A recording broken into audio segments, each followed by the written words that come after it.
Wacky Wednesday. How are we doing, everybody? We are back. It's your man, Sammy the Man McIntyre. We are back with Moving the Chains podcast. And I'm rocking with Danny the Man Marino. Had to rep some Miami Dolphin buzz today because Kevin Stefanski might get a Dolphin job. So had to rep it today. Had to shout out to my Dolphin fans, Al and Tim. Had to show it off. I know, a little crazy.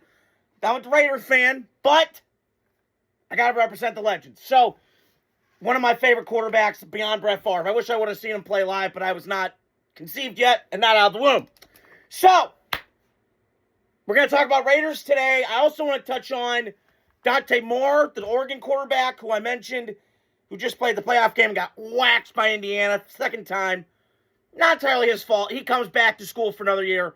The right decision, even though he's missed out on $50 million. Who gives a shit? I'll touch on that. And then some of the openings going on. So the Las Vegas Raiders, I just got news today. They're still in their coaching search. We got that going on. We got playoffs. We got all this other stuff going on. Kind of lean time for games. Games are kind of not regular season going on, so we got some stuff going on. So the Las Vegas Raiders today are not going to hire Jim Harbaugh. Now, I said this last week. That's the right thing to do. They don't need to hire Jim Harbaugh. I think the Raiders, what I'm hearing is they're going young, offensive, and getting this thing right, and getting the stabilizer. And that's what the Raiders need. And I get people, the critics, saying, oh, the Raiders, that's where careers go to die. And yeah, and I agree with that statement 100%. But that's because they've been poorly run for 20 years or so. That's the only reason, right? If they were well run, like the Packers, like the Ravens, like the Steelers, or like lately the Chiefs or the Bills, then I don't think we talk about that. But because they've been shitty and they've been the Raiders, then yeah, you could have that trepidation and those kind of things. But right now, to me,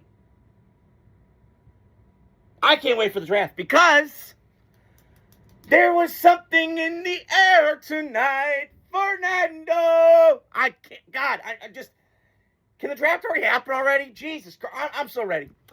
Because I think the Raiders are going to get Fernando. We're going to get this thing figured out. And oh, by the way, just to show you appreciation for, by the way, everybody, all these dumbasses on the internet saying, oh, ask Genty's a bum. I don't know if he has it. You know what? I'm going to show you some appreciation stats because I wrote them down before I got on here.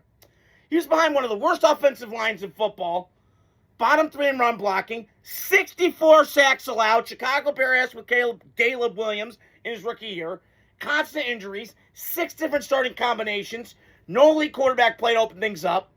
Oh, and by the way, finished with 1,321 yards from scrimmage as a rookie, franchise record, which, by the way, the Raiders have had, I don't know, Bo Jackson, Marcus Allen, legends. And then he had 975 yards rushing, which isn't great in theory, but if you think about it, 863 of those yards came after contact, 863 of those came after contact, 88% of his yards after getting hit. So he broke tackles, created, made chicken shit out of chicken salad, yards from nothing, and carried the whole offense on his back. Boom. That's got me feeling nicey. Because that's the kind of talent Ashton Jeanty is. And they need to, in this offseason, I said this like a couple weeks ago, my plan for the Raiders is, dream scenario, you draft Fernando in the free agency pool before you get him, you go get a good but not great offensive line, you bolster this up, and then you go hit it with Fernando, and then you got Bowers, you got Jack Best, you got these guys. Now you put it into fruition. Now, do they got a lot of work to do? No doubt about it. I read an article today that they need to get a franchise quarterback, which they're going to get Fernando Mendoza. That's slam dunk. I'm tired of hearing the now it's just nitpick. It's like C.J. Stroud when he came to Ohio State. It's just nitpick. I've seen enough. 6'5", big arm, doesn't flinch, cool under pressure, doing this with 3-star receivers compared to the 5 stars. And that's not a shot at C.J. Stroud, but he had 5 stars at Ohio State. Okay? So that's the thing. So I'm not saying that they're going to... That's just my vision. And I'm still blown away by those Ashton Jeanty numbers. I mean, good God. And it's just crazy. So just to recap with the Raiders, I'm happy they're not going after Harbaugh. I would have loved Harbaugh. Culture, creative, stability. But at this point in time, I think the Raiders have tried this, and it's kind of weird. The Del Rio thing kind of worked for a little bit, but then we kind of saw the true colors, and it faded. But I do think the guys that I would hire are Clint Kubiak, and I would go after maybe Brian Flores, maybe, I don't know, but I think it's too intense. I just still worry about Flores, how he treated his offensive staff in Miami, hence the jersey, and so on and so forth. So that kind of worries me. But then I got the news Stefanski's going to Miami, got an interview today, pre-Adam Schefter. And I think that's a good hire. If they were to get Stefanski, I think the Dolphins would be very credible. And I've seen Kevin Stefanski do this with not great quarterback play. Mind you, 2 years ago, I don't know, he won Coach of the Year, had 4 quarterbacks in a year, and oh, by the way, took a team to the playoffs. It's pretty great. So you can do a lot worse than Kevin Stefanski. You can go get Harbaugh, you can go get Mike Tomlin, these guys. But that wouldn't be a bad hire if the Dolphins were to do that. Now, I said this yesterday of the Steelers. If they go get Mike McDaniel, that's dumb. I think Mike McDaniel, to me, feels more like a Cardinal coach to me, out in the desert, that kind of thing. Knows the NFC West really well. Obviously, he was in San Francisco. But that job, I wouldn't touch a 10-foot pole.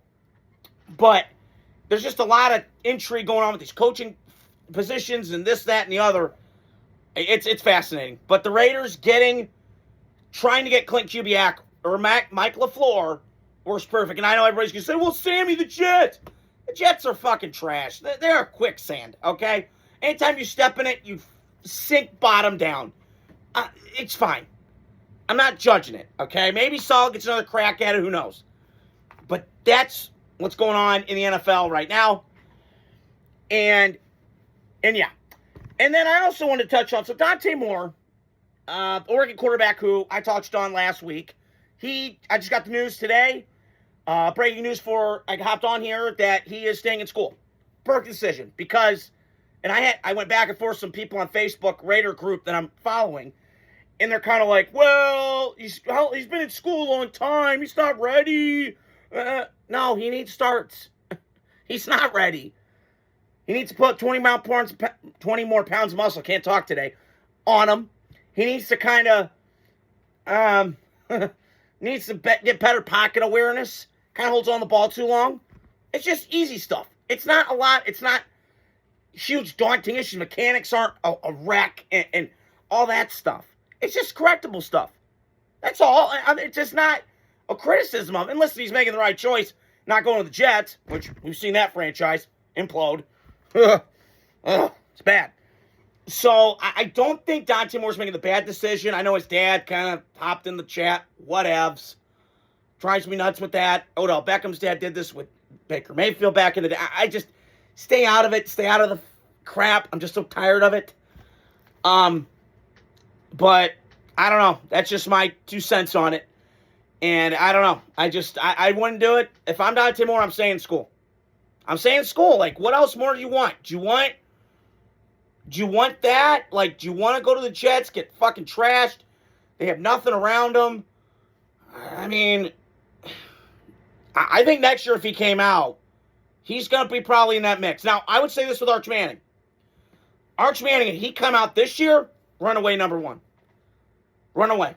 And I agree with Dan Orlovsky. Like, he's like a 70s quarterback in this day and age of nutrition and, all that stuff. And I agree, because he got better as the year went on. Now, sometimes I don't love what C. Sarkisian does.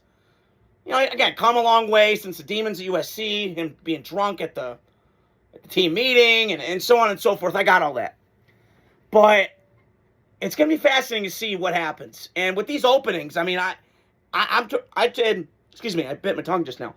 I was doing Matchmaker, and I really don't know what's going to happen with who goes who. I really don't. This is a guessing game. It's kind of like Tinder. It's kind of like Hinge. Like, you kind of swipe, and then eventually you get something. Maybe it's catfish, who knows. But we'll see where the chips may lay. So, a little short of a pod today. Games aren't going on. I'll give you guys my picks tomorrow. I'm kind of up in the air, 50-50 on those, but I got my picks tomorrow. And then we got football weekend long. We got playoff games. We got this coming up. College football playoffs on Monday night. I can't wait. We're getting in the meat of football season. It is coming down to a close. It's sad. I'm going to be a little depressed, but I'm going to be in a better mood. So that is all I got for you guys today. Little sneak peek edition.